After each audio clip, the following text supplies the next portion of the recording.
Para a beira da horta agora mesmo, com a mangueira na mão, e olha para a terra à tua volta. Está seca. Outra vez. Passaram 2 dias desde que regaste. 2 dias. E a crosta castanha já voltou, dura como cerâmica, a rachar nos cantos. E tu sabes o que vem a seguir. Ou passas a tarde inteira com a mangueira na mão, outra vez, ou amanhã de manhã as folhas já estão murchas. Já viveste isto centenas de vezes. Cada verão é a mesma prisão. A horta prende-te em casa, controla o teu horário, decide quando podes ir visitar os netos, quando podes descansar, quando podes simplesmente respirar sem sentir que estás a falhar com as tuas plantas. E tu regar, e tu regar, e tu regar.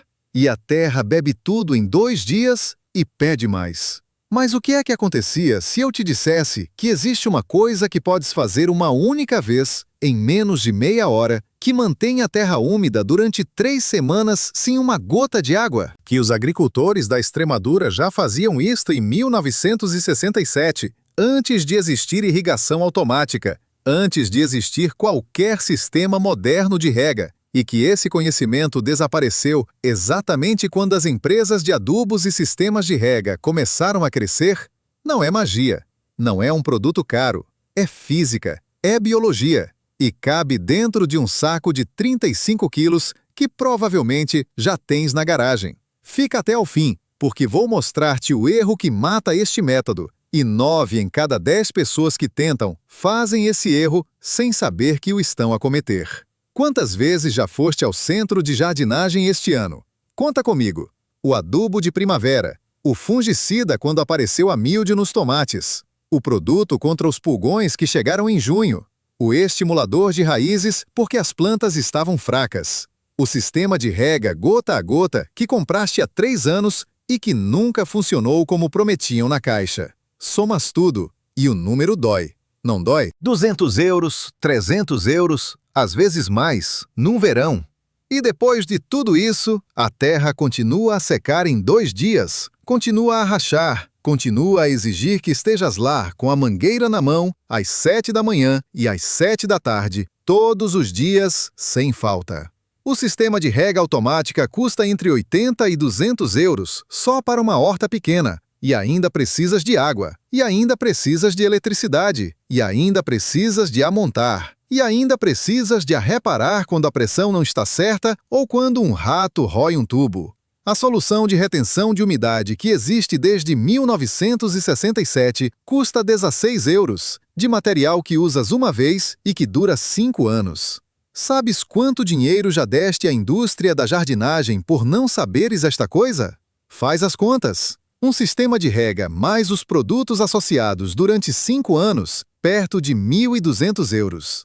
A solução que te vou mostrar hoje, para 5 anos, 16 euros. Já te perguntaste por que razão esta informação não está na embalagem de nenhum produto que compraste? E então vem a pergunta que muda tudo. Se este conhecimento existe desde 1967, se os agricultores portugueses já usavam isto antes de existir irrigação moderna, por que razão ninguém te disse? Não o teu vizinho, não o funcionário do centro de jardinagem, não a revista de horticultura. Ninguém. A resposta existe. E quando a ouvires, vais ficar com raiva. Conheces aquela sensação de olhar para a horta do teu vizinho em agosto e não perceber o que se passa?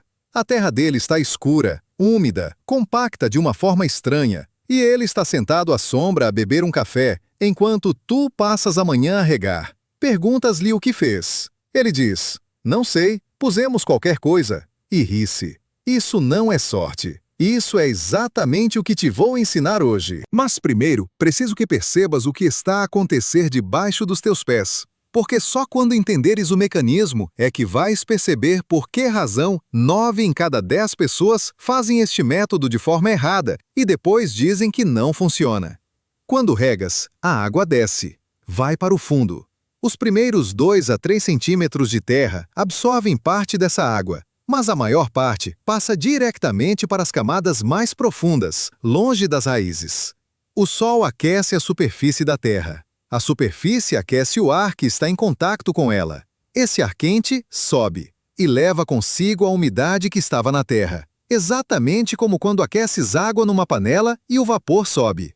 A terra perde água em duas direções ao mesmo tempo, para baixo pela drenagem e para cima pela evaporação. Em 2 dias de sol português de julho, perde quase tudo. Estás a perceber o problema? A solução não é regar mais. A solução é parar a evaporação. E foi exatamente isso que João Ferreira descobriu numa quinta de Ourém em 1967. João Ferreira tinha 42 anos em 1967 e cultivava tomates, pimentos e couves numa quinta de 2 hectares entre Ourém e Tomar. O verão desse ano foi brutal. Julho sem uma gota, agosto seco até as pedras. Os poços desceram, a água racionou e a Junta de Colonização Interna, que supervisionava as cooperativas agrícolas da região, cortou o tempo de rega coletiva de 4 horas por semana para 2. João tinha um problema simples. 2 horas de rega por semana não chegavam para 2 hectares de hortícolas em pleno agosto alentejano. Ia perder tudo. O que fez a seguir não foi comprar nada. Não havia nada para comprar. Usou o que tinha. Casca de pinheiro seca, que apanhava na mata das serras de Aire às sacadas. Palha de trigo que sobrava da eira e algum mato cortado à foice nas bermas do caminho. Espalhou uma camada com 10 centímetros de espessura sobre a terra molhada à volta de cada planta, deixando apenas um círculo de terra nua no centro para a água entrar diretamente na raiz. Na semana seguinte, quando os outros agricultores da cooperativa já estavam desesperados com a terra rachada, João foi verificar as suas plantas. A terra debaixo da camada de palha e casca estava fria ao toque, úmida, como se tivesse chovido 2 dias antes. Não tinha chovido. Ele tinha regado uma vez, há 7 dias. O técnico da junta que foi à quinta ver com os próprios olhos disse-lhe: Ferreira, isso é conhecimento de monge, não de agricultor. E João respondeu: é conhecimento de quem não tem água, senhor doutor. Aprendi com o meu pai. Ele aprendeu com o avô dele. Não precisa de ser difícil. Chamou-lhe a cobertura viva. Não porque estivesse viva, mas porque mantinha a terra viva quando tudo à volta estava a morrer. O relatório que o técnico escreveu nesse verão foi para Lisboa, para a Direção-Geral dos Serviços Agrícolas. Documentava as medições de umidade do solo antes e depois da cobertura, comparava com as parcelas vizinhas sem cobertura, calculava a redução de necessidades hídricas em 73% durante o período mais quente do ano. 73%. Quase 3/4 da água que João usava antes deixou de ser necessária. O relatório foi arquivado, não foi publicado, não foi distribuído pelos técnicos regionais, não entrou nos manuais de agricultura que a Escola de Regentes Agrícolas usava nos anos seguintes. 2 anos depois, em 1969, chegaram às lojas agrícolas portuguesas os primeiros sistemas de rega por aspersão importados de Itália. Em 1972, as primeiras mangueiras de rega gota a gota. Em 1977, o primeiro programa governamental de modernização agrícola financiava a instalação de sistemas de rega em quintas de todo o país. E o relatório de João Ferreira continuou na pasta de arquivo em Lisboa, sem número de registro visível, sem data de saída. Achas que isto foi coincidência? A indústria que vendia sistemas de rega cresceu. O conhecimento que tornava esses sistemas desnecessários ficou fechado numa pasta. João Ferreira reformou-se em 1984. A quinta foi vendida, os filhos foram para Lisboa, e com eles foi o conhecimento. Sentes o que estou a dizer? Este homem tinha a solução, tinha as medições, tinha o relatório, e o sistema tratou de garantir que ninguém soubesse. Não porque houvesse uma reunião secreta em algum lado, mas porque a informação que não gera lucro nunca chegou a ser promovida. A informação que gera lucro estava em todas as embalagens, em todas as revistas, na boca de todos os técnicos. Se achas que isto é injusto, que este homem fez tudo bem e que o seu conhecimento foi enterrado, carrega no gosto. Não pelo canal, pela memória do João Ferreira, que mediu, documentou, provou e que nunca foi ouvido. E por todos os que neste momento estão com a mangueira na mão às 7 da manhã, sem perceber que existe outra forma. Agora, deixa-me explicar-te porque é que a cobertura de solo funciona. Porque quando perceberes o mecanismo, nunca mais esqueces. E nunca mais cometes o erro que quase toda a gente comete. A terra perde água por evaporação. A evaporação acontece quando o ar quente e seco toca a superfície da terra molhada, exatamente como quando deixas uma esponja molhada ao sol e ela seca em menos de 1 hora. O que a cobertura faz é criar uma barreira entre o ar quente e a terra molhada. O ar quente toca a palha, a casca, o mato seco, não toca a terra. A terra fica numa câmara de temperatura mais baixa, com umidade mais alta, protegida do sol direto e do vento que acelera a evaporação. É como pôres uma tampa numa panela. A água dentro da panela sem tampa evapora rapidamente. Com tampa, fica. A cobertura é a tampa da tua terra. Mas há mais. A cobertura cria uma zona de transição de temperatura entre o ar quente acima e a terra fresca abaixo.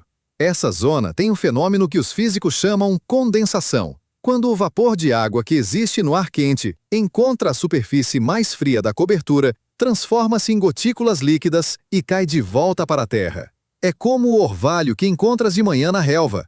Não veio do céu, veio do ar. A cobertura de solo faz exatamente isto durante a noite. Condensa a umidade do ar e devolve-a à terra. A tua horta rega-se um pouco a si própria durante a noite, sem que tu faças nada. Percebes o poder disto? Estás a perguntas a ti mesmo por que é que ninguém te disse. E eu percebo porque estás a perguntar. E existe ainda um terceiro mecanismo. Quando a cobertura apodrece lentamente ao longo dos meses, a palha, a casca, as folhas secas, transforma-se em humus. O humus é o material que dá à boa terra de jardim aquela cor escura, aquele cheiro a floresta, aquela capacidade de reter água como uma esponja. Cada saco de cobertura que colocas hoje está a fabricar o solo de amanhã. Não só proteges a água que tens, estás a construir um solo que vai precisar de cada vez menos água nos anos seguintes. O terceiro ano depois de começares este método, precisas de regar metade do que regavas no primeiro. Agora há algo crítico que precisas de saber antes de fazeres isto, porque é aqui que quase toda a gente falha. Deixa-me mostrar-te o erro que destrói este método. 9 em cada 10 pessoas que tentam a cobertura de solo fazem exatamente isto. E depois dizem que não funcionou. Parece a coisa certa a fazer. Faz todo sentido quando estás a fazê-la. E é exatamente por isso que é tão difícil de detectar. Colocas a cobertura em cima da terra seca. Já leste algures que deves cobrir o solo. E é junho, e está quente, e decides fazer hoje. Vais ao centro de jardinagem, compras um saco de casca de pinheiro, chega a casa, espalhaste generosamente à volta das plantas. Parece certo, parece profissional, parece exatamente como nas fotografias das revistas de jardinagem. Mas o que aconteceu? Cobriste a terra seca, criaste uma barreira que agora impede que a água da rega chegue à terra, porque a cobertura absorve parte dela. E a que passa, chega à terra que já estava seca e drena imediatamente para as camadas mais profundas sem ser retida. 2 dias depois, levantas a cobertura para ver como está a terra. E está seca. O método não funciona. Tiras tudo, voltas a regar. Mas o método funcionou perfeitamente. O erro foi teu. Cobriste seco. A regra é simples e absoluta. A cobertura só funciona quando é colocada em cima de terra já úmida. Primeiro, regas profundamente. E quero dizer profundamente, não 5 minutos com a mangueira. Quero dizer 30 minutos de rega lenta, até a água começar a escorrer nos lados. Depois, enquanto a terra ainda está úmida e escura, colocas a cobertura. Fechas a tampa com a água lá dentro. A cobertura mantém essa umidade durante semanas. Se cobrires seco, só estás a criar um isolamento que vai dificultar a próxima rega. Se cobrires úmido, estás a criar uma reserva que vai sustentar as plantas por 3 semanas sem intervenção. Já te reconheces neste erro? Não há problema. Agora sabes como corrigir. E existe uma segunda variante deste erro que apõe as pessoas que já perceberam a primeira parte. Colocas a cobertura fina, 2, 3 centímetros. Parece suficiente. Parece até generoso, mas 2 centímetros de palha seca são atravessados pelo calor de julho português em menos de 2 dias. A barreira de temperatura que necessitas tem de ter pelo menos 8 a 10 centímetros de espessura para criar o efeito de câmara que protege a terra. 8 centímetros parece muito quando estás a espalhar, mas é exatamente o que funciona. A cobertura deve terminar a 5 centímetros do caule da planta. Não à volta do caule, mas com um espaço livre. Se a cobertura tocar o caule e ficar úmida, cria uma zona perfeita para fungos e podridão ao nível do solo, exatamente onde a planta é mais vulnerável. Deixa sempre esse anel de terra nua no centro, à volta do caule. E para tomates e pimentos, que têm raízes que se expandem horizontalmente, estende a cobertura até 40 a 50 centímetros de diâmetro à volta de cada planta. Não só nos 30 centímetros imediatos. A zona de raízes ativas nos tomates adultos vai muito mais longe do que a maioria das pessoas imagina. Qual é o melhor material para usar?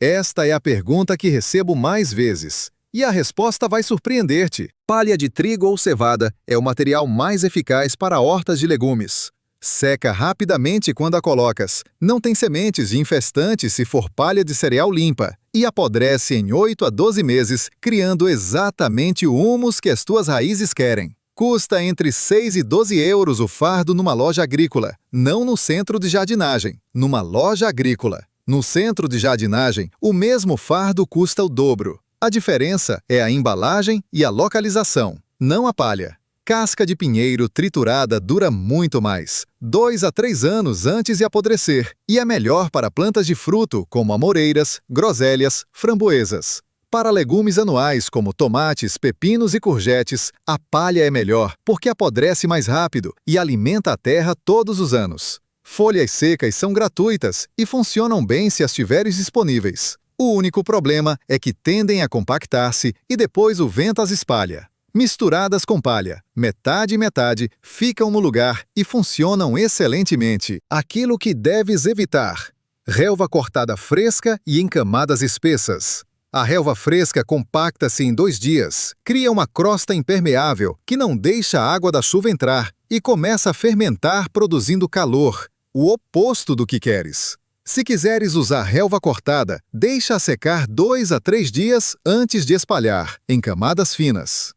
Escreve nos comentários com que material já experimentaste ou qual tens disponível na tua região. Estamos a reunir dados sobre o que funciona melhor em diferentes zonas de Portugal, no Alentejo, no Minho, em Trás-os-Montes, no Algarve. Porque o clima e o tipo de terra influenciam qual material ótimo. O teu comentário pode ajudar alguém que está no teu mesmo contexto. Quando deves fazer a cobertura? O momento ótimo é a 2ª semana de maio, quando as plantas de verão já estão transplantadas e começam a crescer, mas antes de o calor seco de junho se instalar. Se já é junho e ainda não fizeste, faz esta semana, antes do próximo calor. Se já é julho e tens os tomates a crescer, podes fazer agora, mas tem especial cuidado com a rega prévia, porque a terra pode já estar profundamente seca e vai precisar de uma rega muito longa antes de colocares a cobertura.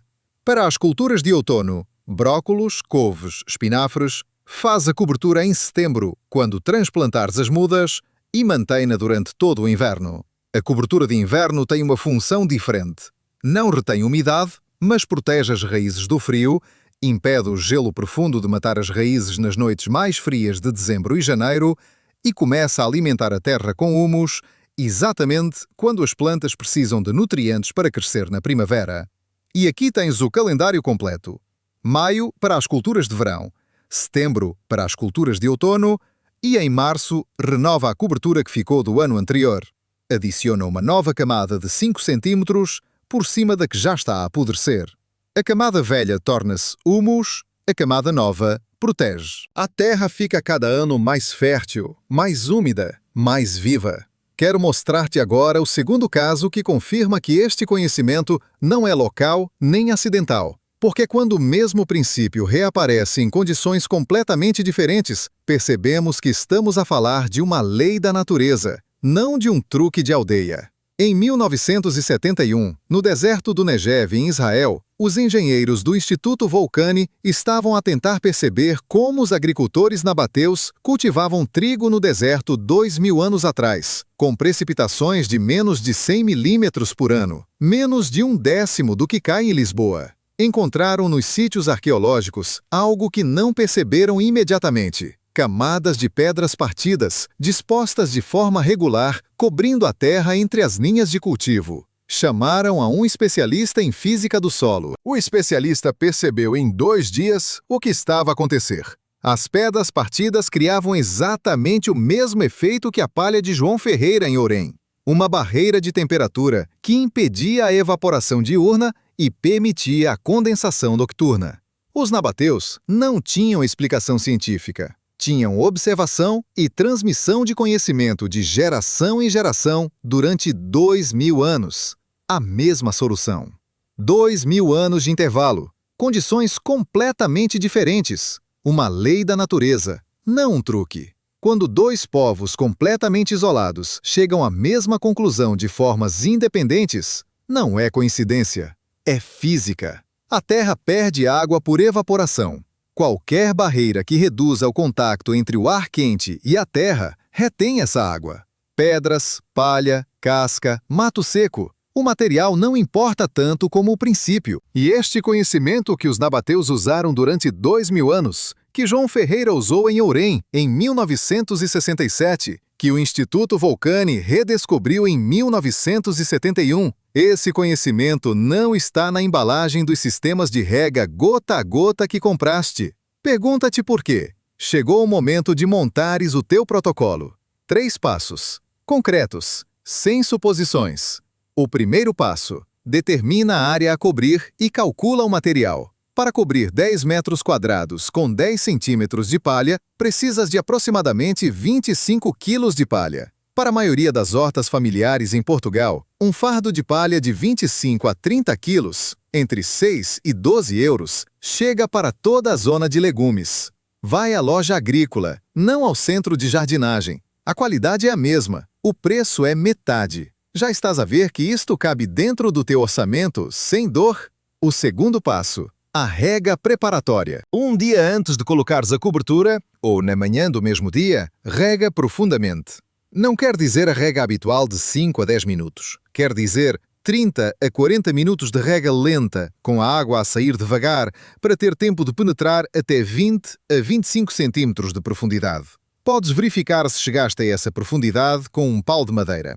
Enfias o pau na terra depois da rega, retiras, e se os primeiros 20 centímetros estiverem escuros e úmidos, estás pronto para o passo seguinte. Se só os primeiros 10 centímetros estiverem úmidos, rega mais 30 minutos. O terceiro passo. Aplica a cobertura enquanto a terra ainda está úmida. Começa no centro, à volta das plantas, e vai para fora. Deixa um círculo de terra nua com 5 centímetros de raio à volta de cada caule. Não cobre o caule, nunca.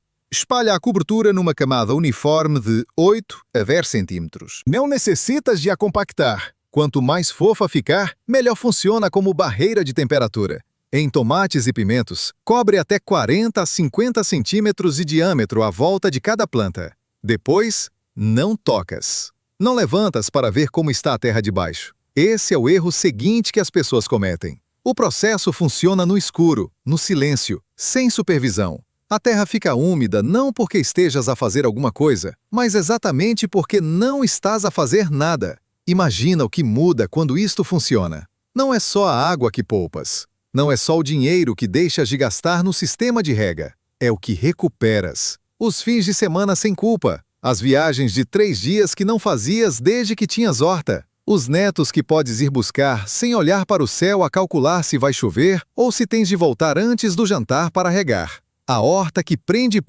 porque precisas de água e precisas com frequência, e a frequência não negocia. Quando o solo retém água durante 3 semanas, a horta deixa de ser uma obrigação diária, torna-se aquilo que deveria ser sempre, um prazer, uma escolha, um lugar onde vais quando queres. E há mais. Quando a terra tem umidade constante, em vez de ciclos de seca e encharcamento, as raízes crescem de forma mais equilibrada, sem o estresse de encontrar água hoje e demasiada água amanhã.